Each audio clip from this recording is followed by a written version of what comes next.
बिंदु खत्ता के इंदिरानगर द्विपक्षीय फुलारा आवास में चल रही श्रीमद् भागवत कथा के दूसरे दिन प्रसिद्ध कथावाचक पंडित मनोज कृष्ण नेगी ने अपनी मधुर वाणी से भक्तजनों को भगवान की दिव्य कथाओं का श्रवण कराया तथा कहा कि जीवन में कभी भी श्रीमद् भागवत कथा श्रवण का अवसर मिले तो अवश्य ग्रहण करें। इस श्रवण अभ्यत्व को प्रदान करने वाला है और श्रीमद् भागवत कथा की महिमा बताते हुए उन्होंने कहा कि श्रीमद् भागवत कथा सुनने से जीवन को मुक्ति मिलती है और आनंद का संचार होता है।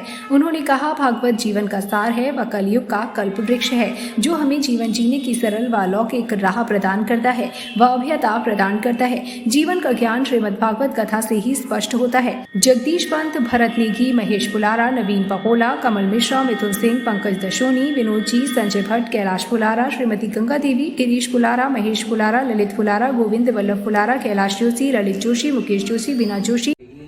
हिमालय की गोद में बसा उत्तराखंड प्रकृति की अमूल्य धरोहर है। इसी धरोहर में कुमाऊं के प्रवेश आंचल बिंदु खत्ता की धरती में इंदिरानगर द्वितीय में फुलारा जी के आवास पर बहुत ही भव्य श्रीमद् भागवत सप्ताह ज्ञान यज्ञ का आयोजन हो रहा है और इस यज्ञ में दूर दराज क्षेत्रों से भक्तजन यहाँ पधार रहे हैं और यहाँ पर पहुंचकर भागवत भगवान का आशीर्वाद प्राप्त कर रहे हैं। इसी बीच में भारतीय जनता पार्टी के वरिष्ठ नेता श्री प्रदीप बिष्ट जी भी यहाँ पहुंचे हुए हैं जो आध्यात्मिक विचारधारा के धनी व्यक्ति हैं। तो बिष्ट जी, आपका बहुत बहुत स्वागत है और आपसे जानना चाहेंगे कि बिंदु खत्ता की धरती से, फुलारा जी के इस आवाज से श्रीमद् भागवत कथा के इस पावन अवसर पर आप स्थानीय जनमानस को क्या संदेश देना चाहेंगे?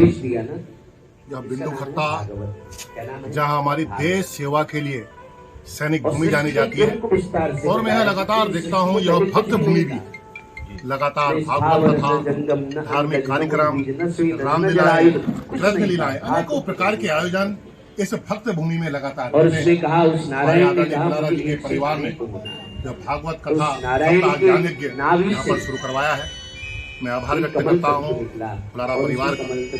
भगवान उनको ऐसी ही समृद्धि प्रदान करे, उनको सामर्थ्य प्रदान करे और यह विवेक प्रदान करे। ऐसा सप्ताह नित्य निरंतर यहाँ पर चलता है और हमारे आदरणीय कथावाचक व्यास मनोज जी हवन कथा का अमृत प्रवाह कर रहे हैं। हम सब लोग इस कथा को सुनकर धन्य होते हैं अपने सनातन धर्म के प्रति, अपने सनातन आस्था के प्रति जो हमारा प्रवाह है उसको और मजबूत करने का प्रयास है। और मैं इतना कहना चाहता हूँ आज की सभी युवा पीढ़ी, यह जो हमारा आध्यात्मिक ज्ञान है, जो सनातन परंपरा है, यह अपने आप में दुनिया में विशेष है, अद्वितीय है।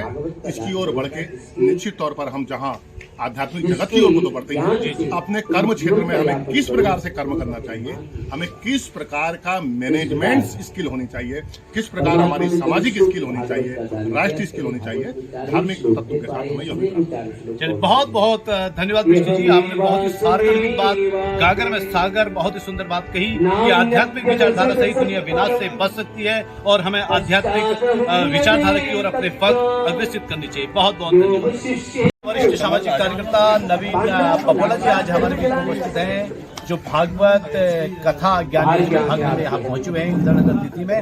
आप पपोला जी स्थानीय जनता को, अपनी युवा पीढ़ी को इस भागवत भूमि से जहाँ भागवत आयोजित हो रहा है क्या संदेश देना चाहिए? पहले तो आपका मैं विशेष धन्यवाद करूंगा। इस उत्तराखंड को एक विशेष बिंदु खत्ता के रूप में मनाया जाता है और हमारे बीच में शहीदों के नाम से फुलारा परिवार जो शहीद हुए हैं उनके नाम से एक कथावाचक कथा चल रही है। उसमें हम जैसे युवा पीढ़ियों को आना चाहिए, सुनना चाहिए और सामाजिक स्तर पे उन जो कथा सुनी है आपने उसको वहां तक पहुंचाना चाहिए। और फुलारा परिवार का विशेष धन्यवाद कहूंगा। और बिंदु खत्ता को कई युवा लोग हैं इस तरीके से कथावाचक कराते रहे हर क्षेत्र में। बहुत सुंदर बात आपने कही कि युवा पीढ़ी को भी कथा सुनने आना चाहिए और इस जो कथा बांची जा रही है उसको अपने जीवन में उतारना चाहिए। बहुत बहुत समाज सेवी और भारतीय जनता पार्टी के निवर्तमान अध्यक्ष दीपक जोशी जी हमारे बीच में उपस्थित हैं और फुलारा जी के आवास पर आज श्रीमद् भागवत कथा महायज्ञ में भाग लेने के लिए पधारे हुए हैं। आप इस भूमि से जोशी क्या कहना चाहेंगे? भागवत कथा निश्चित ही समाज के अंदर एक सकारात्मक ऊर्जा को बढ़ाती है और नकारात्मक ऊर्जा को समाप्त करती है, जिससे क्षेत्र के अंदर एक शांति का वातावरण, भक्तिमय का वातावरण तथा आने वाली पीढ़ी के लिए एक संदेश होता है, जो कि यहाँ पर एक शहीद परिवार श्री गिरीश पुलारा जी के समस्त परिवार के द्वारा आयोजन किया जा रहा है। निश्चित ही वो बधाई के पात्र है और हमारे जितने भी पार्टी के वरिष्ठ जन व क्षेत्रीय कार्यकर्ता व सम्मानित जनता यहाँ पर आई है और बड़े ही शांत भाव से मनोज जी को सुन रही है और भगवान की कथा का श्रवण कर रही है। अपने जीवन में हर इंसान इन स्वर्ण शब्दों को लागू करने का प्रयास करता है और यही संदेश मेरा है। बहुत सुंदर संदेश दिया आपने जोशी जी। वास्तव में जो है मनुष्य को आध्यात्मिकता की ओर अग्रसर होना चाहिए। बहुत ही सार्वजनिक बात कही, आपका बहुत बहुत धन्यवाद।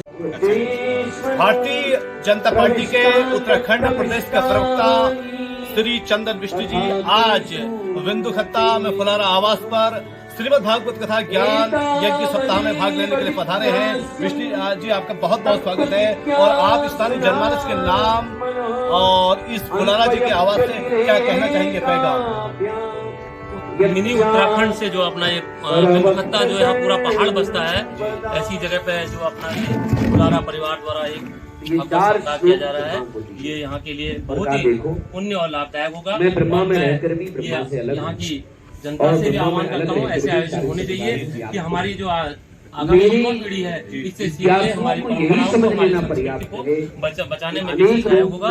और मैं इस पुण्य कार्य के लिए फुलारा परिवार का बहुत बहुत धन्यवाद करता हूँ।